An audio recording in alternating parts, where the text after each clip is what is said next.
Hello everyone, welcome back to e-learning classes of PNMC High School. As you all know, we have started with chapter 13, Shelter for Everyone from our textbook, and we are left out with last few topics of this chapter.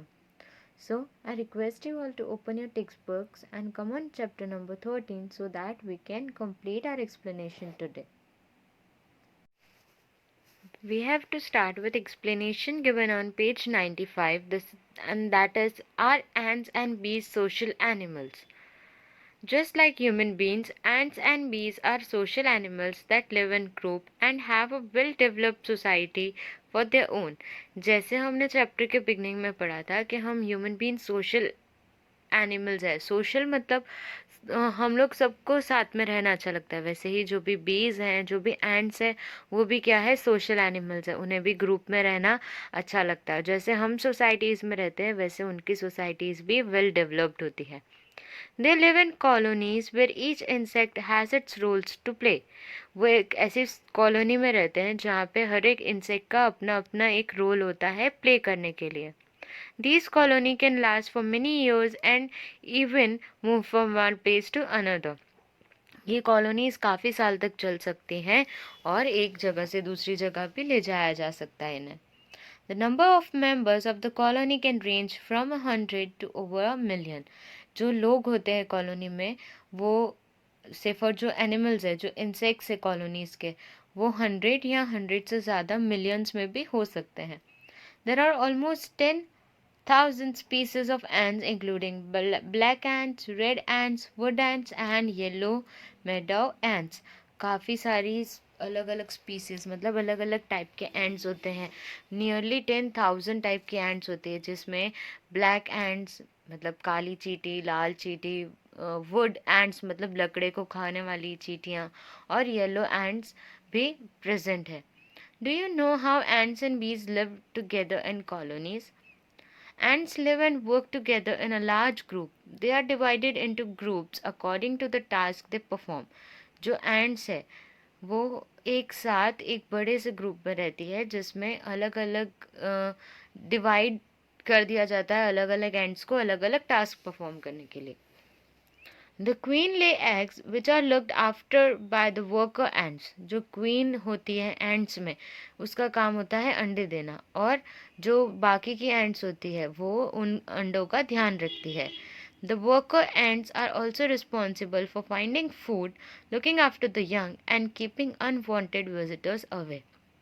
इसके अलावा जो working ends है, उनका काम होता है कि वो खाना भी वही ढूंढती हैं, और जो यंग वंस होते हैं, जो एग में से बाहर आ जाते हैं यंग वंस, उनका भी ध्यान रखती है, और अननोन लोग जो हैं उन्हें अंदर नहीं आने देती है.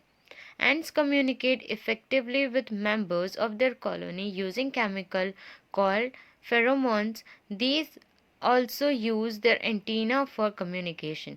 जो एंट है वो एक दूसरे से कम्युनिकेट मतलब बातचीत कैसे करती हैं, एक केमिकल की हेल्प से, और उस केमिकल को क्या बोला जाता है, फेरोमोन्स. और उसके अलावा उनके जो एंटीनाज होते हैं, आगे के जो हमने आगे पढ़ा है, आगे के जो उनके से फॉर मूंछ बोल सकते हैं जैसे वो होती है, उसे वो एंटीना कहा जाता है, जिससे वो कम्युनिकेशन करते हैं.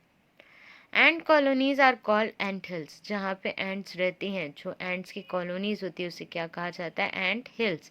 दे आर यूजुअली बिल्ट अंडरग्राउंड. और ये कहाँ बनती है, ज़मीन के अंदर.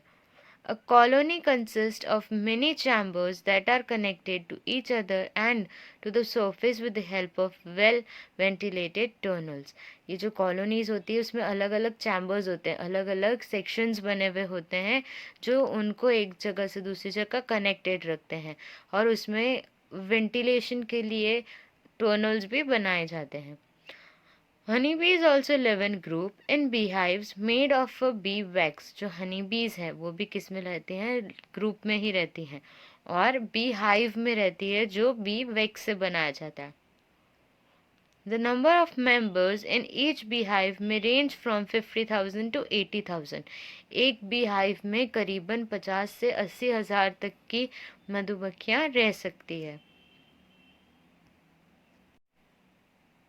The hive is divided into thousands of cells arranged in a row. जो बी हाइव है उसे डिवाइड किया जाता है अलग अलग 1000 सेल्स में, जो एक रो में अरेंज किए जाते हैं.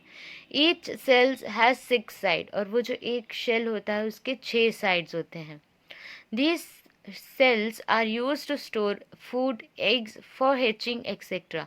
और ये shells में क्या करते हैं वो लोग? फूड स्टोर करते हैं, एग्स रखते हैं. Bees are also divided to perform different tasks. Each colony has a queen bee that lays eggs. जो बी जैसे एंड्स का भी काम डिवाइड कर दिया जाता है, वैसे ही बीज भी अलग अलग टास्क परफॉर्म करती है. हर एक कॉलोनी में क्वीन बी होती है जिसका काम होता है अंडे देना. Worker bees keep the hive clean, build the wax combs, look after the young, and gather nectar and pollen from flowers when they get older. और बाकी की जो बीज होती हैं वर्कर बीज, उनका काम होता है कि बी हाइव को साफ रखना और वैक्स कोम्स बनाना और जो यंग वंस हैं उनका ध्यान रखना और उसके अलावा फ्लावर में से नेक्टर कलेक्ट करना. They keep the air in the hive cool by constantly moving their wings. Hive के अंदर वो लोग हमेशा एयर मेंटेन रखते हैं अपने पंख चलाते हुए. ड्रोन्स ऑफ मेल बीज help in reproduction. Bees also communicate through pheromones which they pass among themselves through touch. Male बीज जो है वो रिप्रोडक्शन में हेल्प करते हैं और जो बीज होते हैं वो भी फेरोमोन्स के थ्रू बात करते हैं, पर वो एक दूसरे को टच करके वो केमिकल से कम्युनिकेट करते हैं. These insects always cooperate with each other and do their task effectively.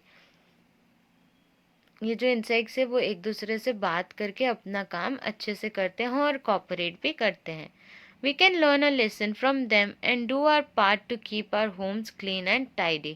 हम भी उनसे कुछ सीख के हमारा जो रूम है, हमारा जो घर है उसे क्लीन और टाइडी रख सकते हैं. A society will progress smoothly if each member makes his or her contribution. Society जो हमारी है वो बहुत ही स्मूथ चलने लगेगी अगर सब अपने अपने कंट्रीब्यूशन का ध्यान रखे तो. Our values. Shelter is an important need for all of us. We should keep our homes clean and tidy and take good care for them. मतलब रहने के लिए जो जगह होती है उसे शेल्टर कहा जाता है, जो सबके लिए बहुत इम्पोर्टेंट होती है और हमें हमेशा उसे क्लीन एंड टाइडी रखना चाहिए और उसकी अच्छे से केयर करनी चाहिए. I hope you all are clear with the explanation of chapter 13. So students, this is all for today's video. Thank you. Take care.